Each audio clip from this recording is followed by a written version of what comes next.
Yo, what is up, you guys? So, I was gonna do my live stream today, probably like right around this hour, but I just have to figure out a few more things, but it should be fine by Sunday. So, anyways, I kind of wanted to start streaming on Sundays anyway, because that's when I was gonna normally every week start my streams. So, it kind of made no sense to start on a Friday and then start streaming every other week on Sunday. So, just gonna push it back to then. So, anyways, this was a tutorial I was going to do a few weeks ago, but I just kind of forgot to do it.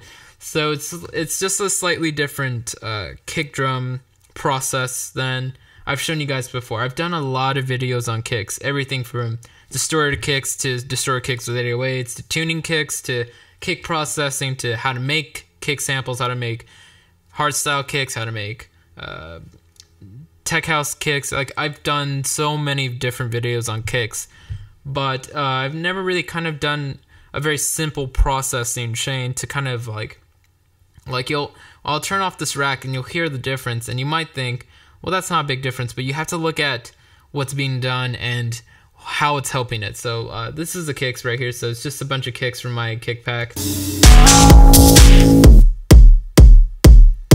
And so let's turn off the rack here. Now on.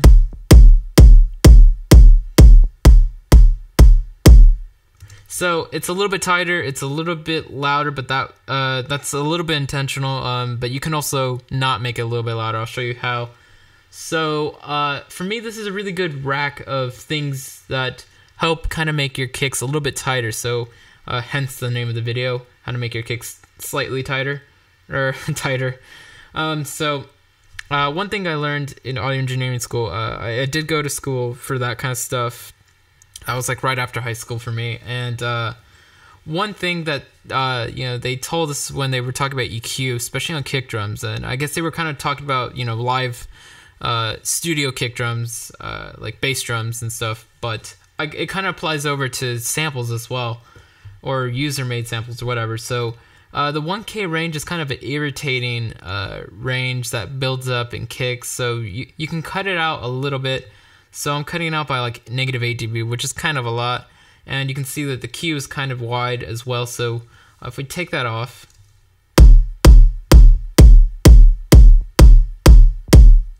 it kind of feels like by taking that out, we're giving a lot more room for the other frequencies, and it's very nice. It almost makes it feel a little bit more natural. It feels like it was muffled before by that 1K range. So by taking that out, it really helps. So that's one piece of advice I would always give to anyone when you're EQing any kind of drum. Start taking out a little bit of 1K. That should be your starting point. Then a little bit of high passing, a little bit low passing. I think I got that wrong. This is high pass. This is high pass, low pass. Just a little bit of that. So right here we can see that I went with the extreme. Like, this is probably like the 48 dB slope, and it's all the way pushed to like frequency of 30. So as far as it goes to the left, just to kind of get enough of that. And that kind of makes the low end a little bit tighter because we're cutting out those frequencies that we don't need to hear, that are just there taking up headroom. So if we take this out as well, hear how much louder it just got because we just cleared out that headroom of useless, inaudible bass. So, everything beneath 30 or beneath 20, technically, I guess you can say around 30. That's kind of inaudible. It's more of just something you feel on a system, but, you don't need it. And if you take it out, same with like the extreme highs, like everything above 16K is kind of like something you can't really hear, but it's kind of still there, and it kind of just adds error and things like that.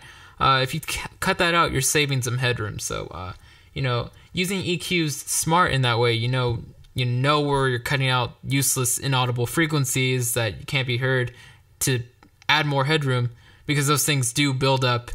They do take up headroom if they get built up. So you just want to cut those out. And then with the 1K, it's a very irritating frequency. It's like an annoying frequency to hear by itself. So cutting a little bit of that out helps. And obviously I'm using the stock EQ8 here in Ableton. if you a piece of advice is to use really good EQs. Get really nerdy about like good analog EQs and things like that, and find good emulations of those plugins and use those. I always just use the stock plugins because I'm doing a tutorial, so you gotta use something that everyone has. But you could apply these exact same settings to a much better EQ where the algorithm and the phasing is better on that. So you every time you cut out stuff, it phases a little bit. So anyways, let's go on to the next thing. So the EQ3 here is just sort of to I guess I was going to use it to throw up a little bit more gain on the low and things like that, so it doesn't really look like I'm using it. I set the frequency range to like 150 hertz around there for the low band, and then the high band starts around 1K, which is a little bit low. I mean, that could still technically be the mid for some people, but anyways, I think I wanted to cut out a little bit mid or high. It looks like I didn't use it, but I have it there. And then I have the glue compressor, so that's another audio effect, another great compressor in Ableton 9.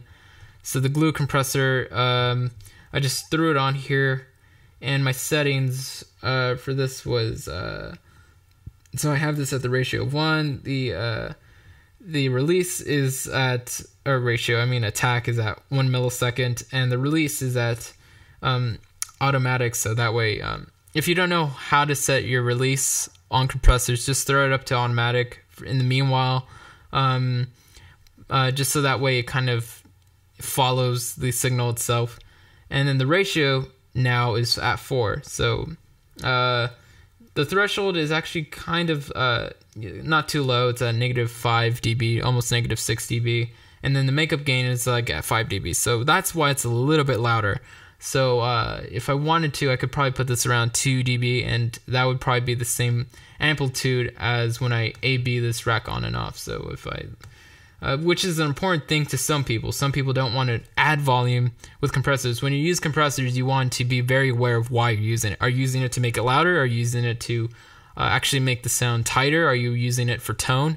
So some people just throw on compressors to make things louder, and if you're doing it for that, think of it like that, so that way you're not squashing it, if you just want the volume.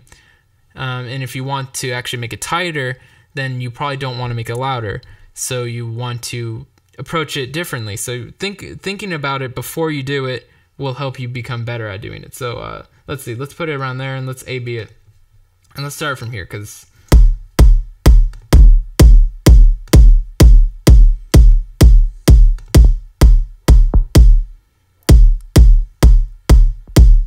so it's slightly a little bit louder, but I think it's around the same volume.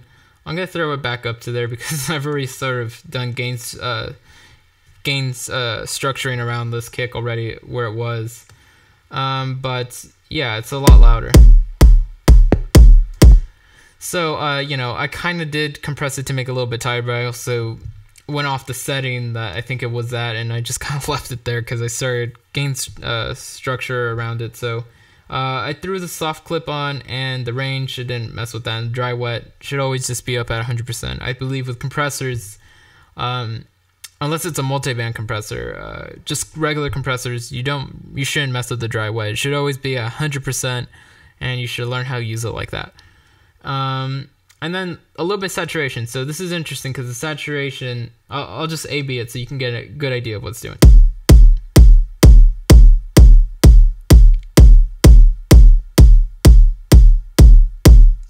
You get more of that like high-end click because, again, the saturating, we're kind of making the waveform look a little bit like we're just making it a little bit faster, I guess. So you gotta be aware of when you're doing compression and saturation, distortion, because you kind of lose a little bit low end, which I didn't mind here because the kick doesn't have to be the lowest thing ever here, and I could always throw in a sub on it if I needed more, but the saturation is a nice thing to do. So around 5 dB of drive. The color is on, and then I threw the analog clip on, and no bass. Frequencies right around, actually these are where they are by default, and the dry wet is at like 75%. It's at 76.2. And so again, it's just kind of making it like those high, like the more mid and high range a little bit I guess more clear, I suppose. So it kind of feels like I added a transient plugin to sharpen the attack, but it's really just saturating the overall thing. So I guess it's kind of in some way doing kind of the same thing. It's making the waveform a little bit faster, where I guess with a attack transient kind of plugin where you bring up the attack, it's just kind of making the attack sharper. So it's sort of maybe the same thing. So then I had a utility here, and you can see that the width was at 0, so this would have been a mono thing. But the way I route these sessions anyways, like I have I split my whole session, everything's routed to this send here, and the low is already in mono, so everything beneath 150 hertz is already mono. So for me to do it again up here would just it makes no sense. And then last but not least is the sausage fattener, because the sausage fattener is interesting. It's a lot of things in one. It's like a limiter, it's a saturator, it's a sort of got a little bit of EQ stuff going on.